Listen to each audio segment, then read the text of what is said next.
Varanasi trial వచ్చింది, దాంట్లో రాముని బాగా చూపించారు, హనుమంతుని బాగా చూపించారని చెప్పి ఒకవైపు రాజమౌళి గారిని నింగికెత్తుతున్నారు, ఒకవైపు ఆయన తిట్టులు కూడా తింటానంట. దానికి కారణం ఆయన నోటితో. ఒకసారి ఇది వినండి. వాళ్ళ నాన్నగారు వెనకాల ఉంటాడు, గుండె దగ్గర నడిపిస్తాడు అని చెప్పారు. ఇలా అయిన వెంటనే కోపం వచ్చింది, ఇదేనా నడిపించేది అని.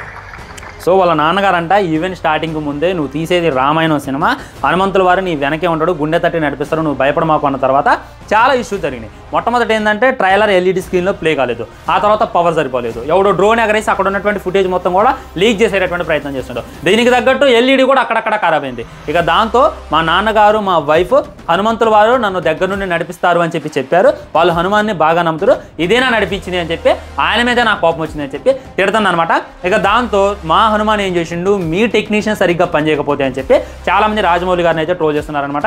ఎందుకంటే రాజమౌళి గారు ది గ్రేట్ డైరెక్టర్, ఆ పొజిషన్లో ఉండి దేవుడిని నిందించడం, హనుమంతుని నిందించడం అయితే నేను అసలుకే ఒప్పుకోను అనమాట.